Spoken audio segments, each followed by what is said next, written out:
En este video vamos a hablar sobre quién realmente es Yaldabaoth. Este tema surge por estas dos preguntas que me dejaron por acá.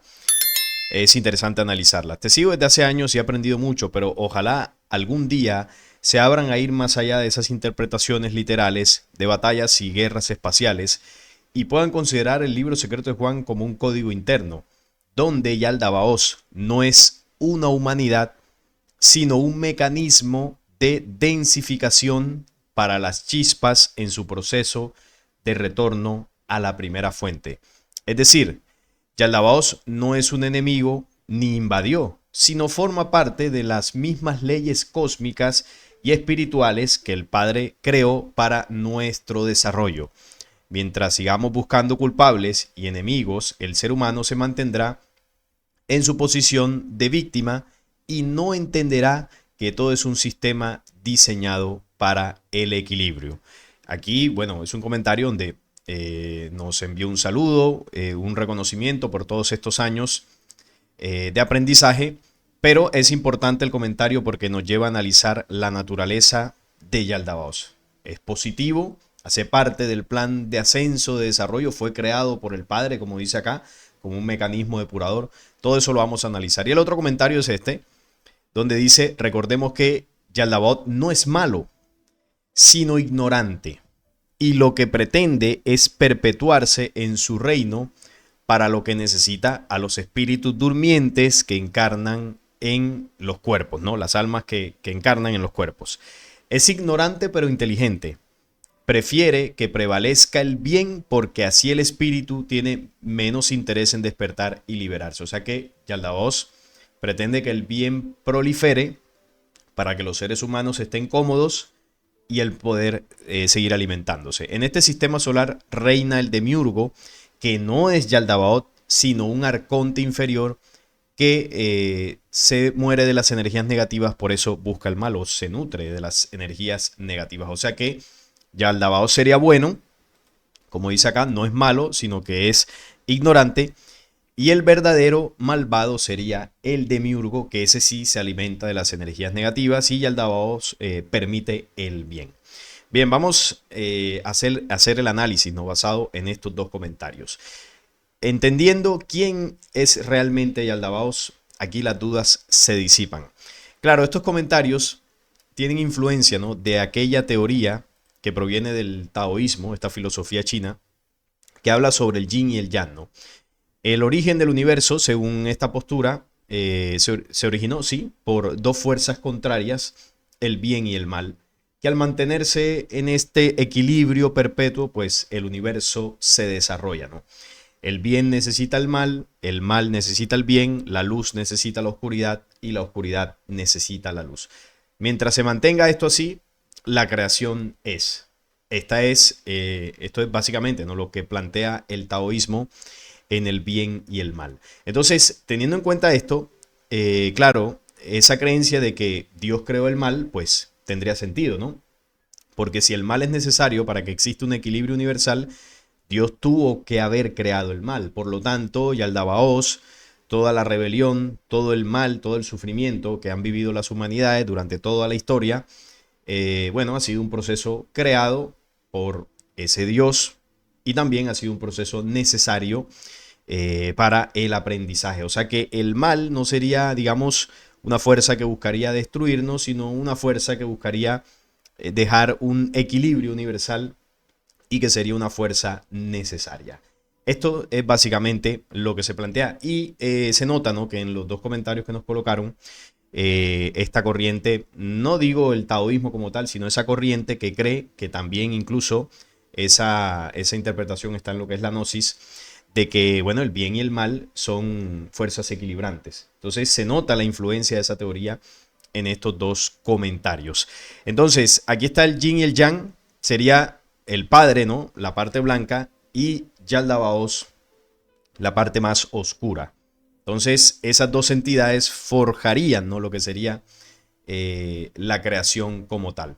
Pero vamos entonces a lo que es el libro secreto de Juan. Pero antes, esta imagen que obviamente tiene que ver también con el libro secreto de Juan, ¿Y por qué coloco esta imagen? El rostro de león, cuerpo de serpiente, es la descripción que hace el libro secreto de Juan de Yaldabaoth, ¿no?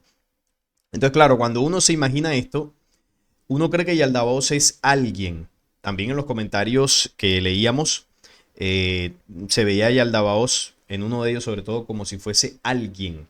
Yaldabaoth no es malo, sino es ignorante. Yaldabaoth es un ser, es un monstruo o es un señor por allá. Entonces, claro, nosotros tendemos mucho a personificar los símbolos como si fuesen un personaje en particular. Dios es alguien, es un señor. El diablo o Satanás también es alguien. Lucifer es alguien, una persona que de pronto en algún momento, si usted lo busca, lo va a encontrar por allá sentado en un trono o escondido en algún lugar. Y también pensamos que Yaldabaoth, por la descripción o lo que interpretamos de lo que describe el libro secreto de Juan, Yaldabaoth sería alguien también. Y como lo describe así, pues nos imaginamos que es una entidad cósmica, para algunos muy malvada y para otros quizás necesaria o incluso hasta buena, que estaría por allá flotando en algún planeta o en algún punto del universo, por allá pues alejado de todo, ¿no? Y allá está Yaldabaoth. O sea que podríamos tomar una nave y quizás conocerlo algún día, porque es alguien. Esa es la visión que se tiene.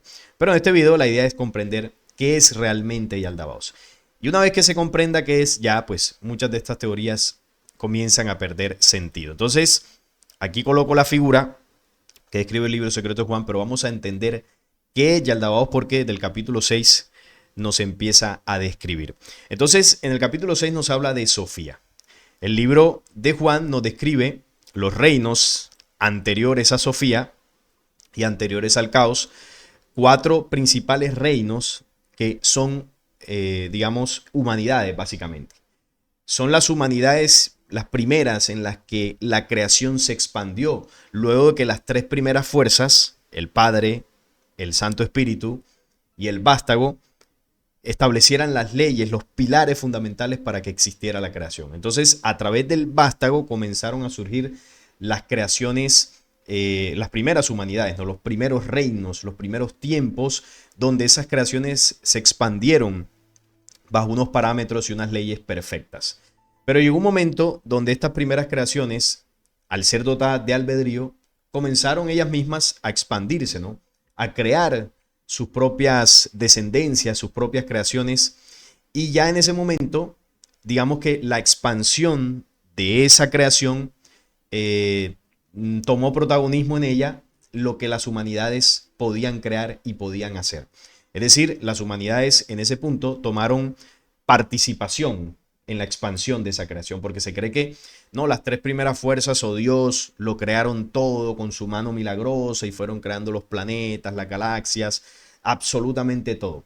No, hay un momento donde las creaciones tienen autonomía y ellas mismas, con las leyes que fueron dotadas, se comienzan a expandir. Entonces las humanidades tomaron ese rol protagónico una vez comienzan a existir y a partir de ahí las creaciones que se desprenderían después de las humanidades serían responsabilidad de las humanidades, no de las fuerzas que impulsaron e iniciaron el origen. ¿Por qué? Porque las humanidades tienen el albedrío. Entonces, ese punto es importante. O sea que, como vemos aquí en el gráfico, del vástago hacia acá, cuando vemos esa primera humanidad dorada, hasta este punto, digámoslo así, era responsabilidad o fue responsabilidad de esas fuerzas crear ese primer impulso. Pero desde el momento en que Armosel tuvo autonomía y decidió expandir su propia creación, ya la responsabilidad de lo que se crearía de ahí en adelante era de las humanidades. Ya no era, digámoslo así, del padre o de la primera fuente, porque esa primera fuente ya había dado todo de sí para que fuese la existencia. Entonces, de esta humanidad para adelante, ya aquí es responsabilidad de las humanidades.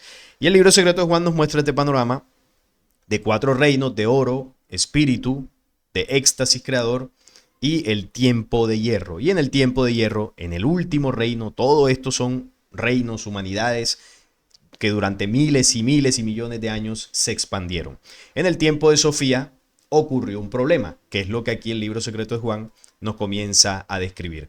Ahora Sofía, que es la sabiduría del pensamiento posterior, y que representa un reino eterno, concibió un pensamiento. Entonces, la sabiduría del pensamiento posterior, ¿qué significa esto? En la creación, digamos que la condición original es el pensamiento anterior. El pensamiento anterior es aquello que te sujeta a las leyes originales. Es ese pensamiento o esa memoria que tienen todas las humanidades que te guían, ¿no? Un pensamiento anterior al pensamiento mental y que ese pensamiento te conecta con el origen. Cuando tú no escuchas ese pensamiento, pues terminas haciéndole caso solo al pensamiento mental, que es un pensamiento posterior. Ojo, no es que sea un pensamiento malo, o no es que la mente sea mala, o que, digamos, eso haya sido una falla en el diseño. No, sino que el pensamiento posterior tiene una condición y es que se nutre de tu propio aprendizaje. Y tu propio aprendizaje puede estar determinado por experiencias positivas o por una información que no sea tan positiva. Entonces, tiene ese componente, ¿no? El pensamiento anterior es puro, ese no se contamina. Entonces Sofía representaba ese pensamiento posterior, ya una humanidad o un reino que ya estaba desconectado de ese pensamiento anterior. Por eso dice el libro secreto de Juan que los seres que estaban en Sofía ignoraban su plenitud divina, como vemos acá, el elet igno plenitud, ignoraban su plenitud divina. Entonces dice que ella tuvo un pensamiento, tuvo esta idea ella misma y el espíritu invisible y el pensamiento anterior también se reflejaron en ella. O sea que también tenía el pensamiento anterior, solo que no lo escucharon. Entonces Sofía, claro, así como graficamos a Yaldabaoth como alguien, pensamos que Sofía era alguien, que era una mujer, ¿no? Porque tiene un nombre femenino. No, Sofía era una mujer, no, era una humanidad. Reinos de mundos, de expansión en el universo, donde habitaban estas humanidades en el tiempo de hierro, en el reino de Sofía. Su compañero, bueno, primero dice que esto se reflejó en ella y ella quería dar a luz a un ser como ella misma sin el permiso del espíritu. O sea, era una humanidad o es una humanidad que quería expandirse, quería tener descendencia. Pero ¿qué pasa? Que esa descendencia ella la contempló sin el permiso del espíritu. O sea, no escuchó el pensamiento anterior que está conectado al corazón. El espíritu no dio aprobación sin su amante y sin su consideración. A pesar de que no escuchó ese pensamiento anterior, siguió para adelante en la idea que tuvo. Su compañero no dio aprobación y ella no encontró a nadie que estuviera de acuerdo con ella. Y ella consideró esta cuestión sin el permiso del espíritu o conocimiento alguno de lo que había decidido. Sin embargo, dio a luz un vástago. Ahí es donde surge el tema de la ignorancia. Era ignorante, desconocía, pero a pesar de ser ignorante, siguió con su plan. Y debido al poder inconquistable que había dentro de ella, su pensamiento no fue un pensamiento vano. Tuvo un vástago, es decir, el pensamiento que ella tuvo generó una acción y esa acción dio un resultado, dio un fruto, es decir, parieron un hijo, para que se entienda, estas humanidades. Entonces lo hicieron porque dentro de esta humanidad también estaban las capacidades creadoras, una humanidad descendiente de los reinos anteriores. Y dice que el pensamiento no fue vano y de ella salió algo que era imperfecto y distinto en apariencia de ella, pues ella lo había producido sin su amante, no se parecía a su madre y tenía una forma diferente. Y aquí es donde dice que este ser, cuando ella lo vio, Sofía, cuando vio lo que su deseo había producido, se convirtió en la figura de una serpiente con rostro de un león, sus ojos eran como relámpagos centellantes. Aquí vemos la descripción que hace el libro secreto de Juan en símbolos. O sea, ¿qué fue lo que ella generó? ¿Generó un monstruo o el símbolo nos está llevando a interpretar otra cosa? Porque claro, qué es el rostro de un león? ¿Qué es la figura del cuerpo de una serpiente? ¿Qué significa eso?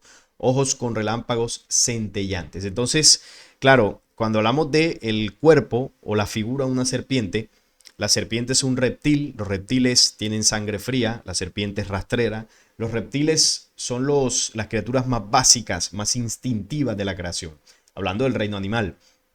Entonces, claro, esas características que tiene el reptil son las características de lo que Sofía hizo, del pensamiento y la acción que tuvo. Una acción instintiva, rastrera, fría, sin ningún tipo de conexión con el corazón. Y también el tema del rostro de león como esa característica devoradora, como esa característica, sí, agresiva, devoradora, porque al final ese pensamiento devoró, consumió a esa humanidad. Y también los relámpagos centellantes porque, bueno, relámpago y el tema de centellante es que brillan, ¿no? Botan esa luz, pero que no es una luz constante y no es una luz pura. Entonces, claro, dentro de eso, también esa humanidad contempló que había una sabiduría y un conocimiento que ellos tenían por haber hecho lo que hicieron. Es decir, ahí nace la sabiduría del dragón, cuando Sofía comete ese acto y termina abortando de sí el mal, el caos. Entonces el caos tiene su sabiduría y es una sabiduría que parece luz, pero no es la luz pura. Por eso el relámpago, ¿no? O la centella es una breve luz que ellos contienen y que con eso pues expandieron sus reinos. Lo arrojó lejos de sí para que aquel reino, para que, bueno, ninguno de los inmortales lo viera, y lo rodeó una nube brillante y puso en el trono en la mitad de la nube para que nadie lo viera salvo el espíritu. Entonces cubrió ese error con una nube, ¿no? Y puso un trono en el centro, es decir, escondió el error, que es lo que nosotros, por ejemplo, hacemos. Cometemos un error y lo escondemos. Eso lo aprendimos de ese tiempo. Entonces, ¿ya el Dabaos es malo?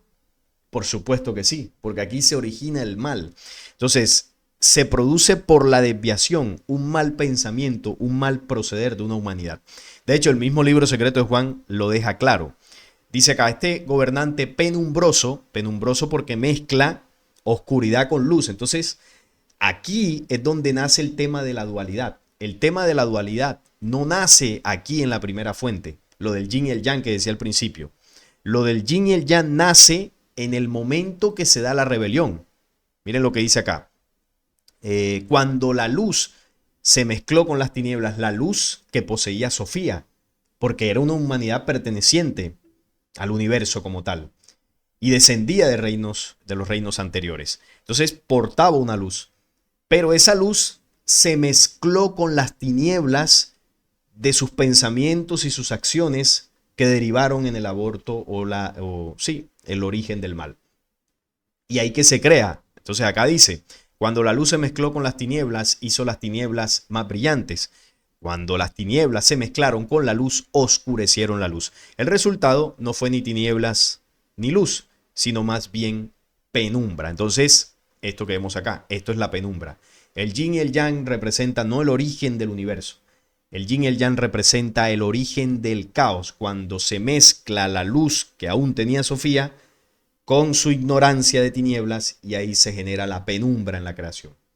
Eso era, digamos, una de las características, o es una de las características de esta rebelión. Portan una luz que no es la luz del origen, no es la luz verdadera, mezclada con unas tinieblas. Ahí es donde nace Lucifer, el portador de la luz, de la falsa luz, y Satanás, la materialización, la densidad, la oscuridad. Las dos caras de la misma moneda. Es el yin y el yang. El yin y el yang es Lucifer y Satanás, para que se entienda claro. Entonces ya vemos de dónde nace el yin y el yang. No nace de la primera fuente, porque esto es la luz pura, y era lo que decía ahorita. Cuando comienzan a existir las humanidades, ya las creaciones son responsabilidad de las humanidades, no del origen, porque para eso le dieron, sí, se dotó a las humanidades de autonomía.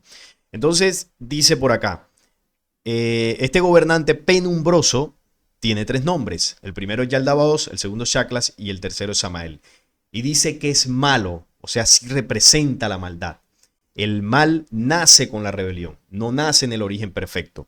Es malo debido a la estupidez que hay en él, pues dijo, yo soy Dios y no hay otro Dios aparte de mí, toda vez que no sabía de dónde había salido su propia fuerza. Aquí es donde, bueno, se ve reflejado el ego que es una condición obviamente negativa que los seres humanos heredamos de ese origen del caos.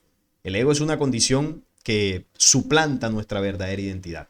Entonces sí, hay una parte cierta en el comentario, y eso también lo hemos reflexionado en este canal, que eso que pasó por allá en Sofía, en el tiempo, hace mucho tiempo en la creación, es algo que nos deja una enseñanza y una reflexión interna. A nosotros cuando nos salta más el ego, un ego descontrolado, ahí estamos de alguna forma replicando esas actitudes que esa rebelión tuvo en el origen del mal. Para no decir Yaldabaoth porque inmediatamente lo asociamos con alguien. Estamos replicando con el ego lo que le pasó a Sofía. Tuvieron un ego desmedido, hicieron lo que consideraron y se equivocaron. Y eso tuvo unos efectos.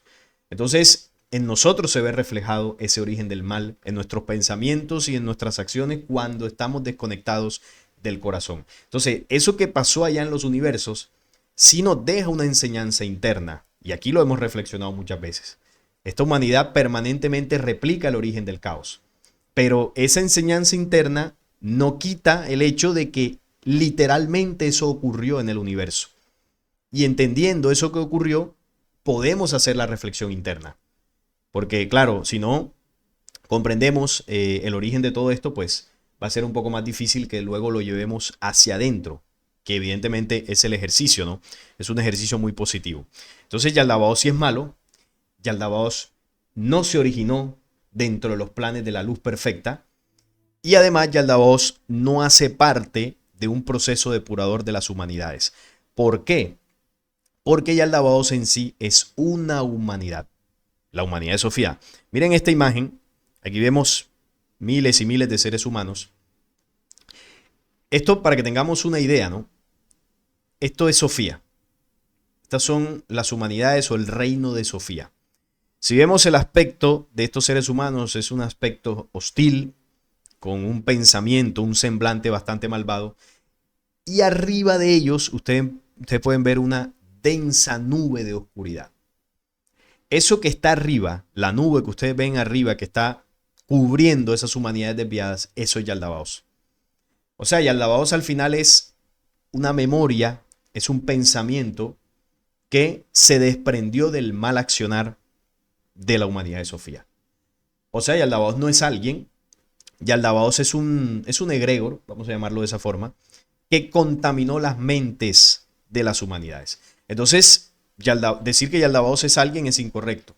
Si decimos Yaldabaoth es una humanidad o son las humanidades desviadas, es correcto decirlo así, porque esas humanidades tienen una característica, las que se desviaron, y es que tienen un pensamiento penumbroso que los lleva a hacer acciones destructivas. Entonces, las humanidades que tienen sobre sus cabezas ese pensamiento distorsionado que los lleva a cometer actos despiadados, actos que violentan la ley original, a esas humanidades le podemos llamar Yaldabaoth. Es decir, cuando la humanidad terrestre está en esto de violentar la ley, de replicar el origen del mal, de expandir el mal en la creación a través de sus acciones, nosotros como humanidad terrestre también estaríamos dentro de lo que es Yaldabaoth. O sea, nosotros seríamos Yaldabaoth también si seguimos replicando ese mal. Entonces se entiende, ¿no? Cuando Apocalipsis dice que el dragón cayó a la tierra, yo lo he explicado varias veces, no es un monstruo. El dragón representa las razas que antes fueron humanidades, quizás algunas como nosotros, o más o menos parecidas, pero eran humanidades porque llegó un momento donde se desviaron y se convirtieron en esos engendros con características reptiles. Entonces, cuando habla de que el dragón cae, lo que cae no es el monstruo mitológico, sino una serie de razas, de tipologías que vienen de otros puntos del universo. Es decir, es un grupo, para quitarle el tema de que, bueno, es un monstruo. Entonces, lo que cayeron aquí fueron humanidades desviadas. Entonces, ahí comienza un poco a cambiar el concepto. También está el libro del unicornio, ¿no? Historia y verdad del unicornio. Y aquí explica qué fue lo que hizo Sofía. Porque sí, tuvo un pensamiento, tuvo una idea y se equivocó. Pero ¿qué fue lo que hizo? Bueno, aquí dice que el mismo día que el unicornio hizo surgir de la roca una fuente de borboteante vida, también se sembraron semillas de peligro. Las semillas de peligro son los pensamientos oscuros que comenzaron a tener esas humanidades. Mientras las aguas esparcían su humedad fertilizante, también se filtraban por fisuras tenebrosas y goteaban hasta cavernas secretas y ardientes que entrelazan en las raíces de los montes. Entonces aquí está hablando del proceso de creación. Si lo llevamos a la condición humana, es el proceso de reproducción. Cuando habla del agua fertilizante, por ejemplo, en el tema del varón, es el esperma. Y cuando dice que esa agua fertilizante se filtraba por cavernas que no debía filtrarse, evidentemente está hablando que el acto sexual se distorsionó. Esas aguas deben filtrarse solamente por el órgano reproductor femenino. Si se filtran por otro orificio, llámese boca o llámese el recto, entonces ya ahí se están volteando las leyes creacionales y ya se produce una distorsión. Y claro, eso no queda en vano, la energía no se destruye, se transforma. Y esa energía que es creadora se transforma en una energía destructora. Y así es como, en la medida que eso se replique, se crea una memoria de oscuridad. Ahora imagínense si todo eso lo comienza a hacer una humanidad entera. Ahí es donde se crea el egregor, Yaldabaoth. Y esta imagen nos ayuda a entenderlo, ¿no? Humanidades enteras distorsionando el principio creador. ¿Qué se comienza a generar sobre ellas? Una memoria de oscuridad, que lo vemos nuevamente arriba, esa espesa nube densa de oscuridad, de energía, ¿no? Plagada de memorias oscuras, que nace de la distorsión del proceso reproductivo. Por eso dice que Sofía quiso crear, quiso expandirse, quiso tener un hijo. Y como no tuvo el permiso de la ley, porque violentó la ley, dijo, pues bueno, en su ignorancia, siguió para adelante y se aparejó con la estupidez. Cuando usted ve este tipo de personas que vemos en la imagen, ¿no? Representando esa humanidad de Sofía, las prácticas que se hacían por allá, bueno, incluso eran más horrendas de las que ya se hacen acá. Pero si esto aquí no se detiene, vamos a terminar igual a como terminaron por allá. Vamos a terminar destruidos. Y ojo, esto se produce tanto en parejas de la misma orientación sexual, en este tema de diversidad de género, como también se produce en parejas heterosexuales, donde también hay prácticas distorsionadas. Pero claro, en parejas de diversidad de género es peor, porque ya de arrancada ya hay algo ahí distorsionado. En el tema de las parejas naturales, eso comienza a suceder cuando ya se comienzan a inventar cosas, ¿no? Dentro de sus prácticas. Pero eso es lo que originó. Entonces, allá en Sofía pasó de todo dentro de parejas de naturales, parejas de diversidad, comenzaron a voltear, bueno, a hacer bacanales, entre muchas otras cosas, y así es como se crea Yaldabaoth. No como un personaje, sino como un pensamiento, un egregor que comenzó a destruir esas humanidades. Entonces, el resultado es un proceso de desviación donde gran parte de la humanidad de Sofía se destruyó. Aquí es donde nace Yaldabaoth, como vemos allí, y se produce la rebelión. ¿Esa rebelión en qué desembocó? En reptiliano, Crisis, Anunnaki, bueno, todas las razas reptiles y hostiles que comenzaron a destruir mundos y otras humanidades y ahora mismo están por acá.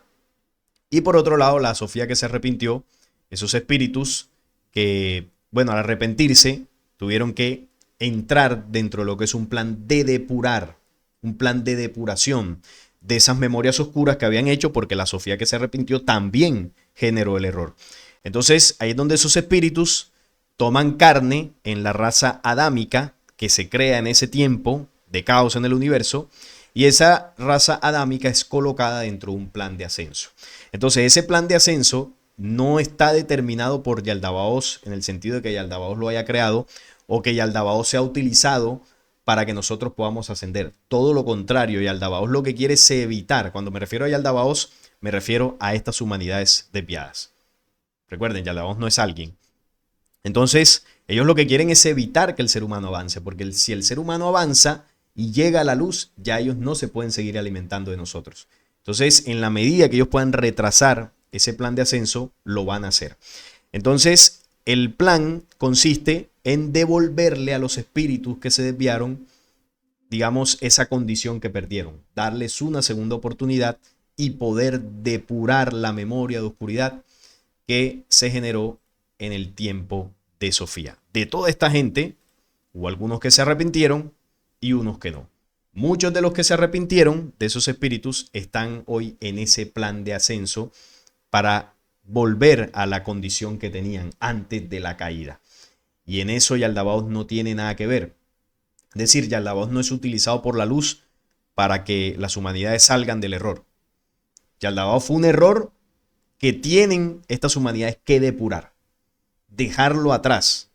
Si Yaldabaoth no existiera, si el caos nunca se hubiese generado, pues las humanidades estuvieran en el universo desarrollándose libre y tranquilamente. Eso sí, lo que enseña, ¿no?, todo este proceso de desviación es que las humanidades hacia futuro ya la van a pensar 2, 3, 4 y 5 veces antes de elegir el camino del mal.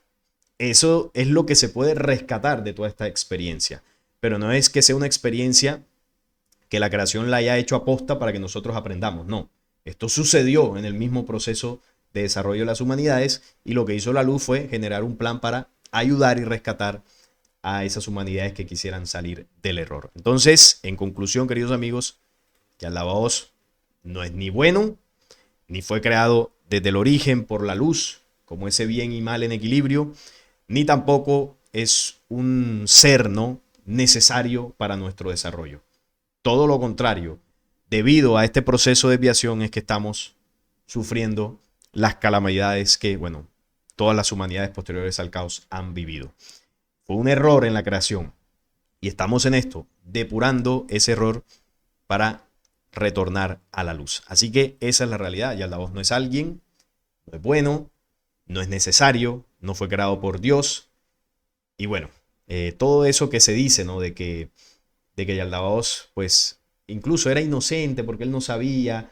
No, no. La inocencia está, pero cuando tú decides permanecer en la inocencia y la ignorancia, ya es tu culpa. Y si gracias a eso te equivocas, pues debes asumir los errores. Y es así. Así que espero que con esto se entienda un poco más lo que es Yaldabaoth realmente. Y así podamos, digamos, tener una visión más amplia de aquello que pasó hace miles de millones de años y que, bueno, toda esa historia nos ayuda a aprender y a comprender también la situación actual de la humanidad. Espero que este video les haya gustado. Si fue así, me regalan sus likes. También estaré leyendo sus opiniones en los comentarios. Y no es más nada por esta ocasión. Les invito a que se suscriban, compartan el video y nos vemos en una próxima ocasión.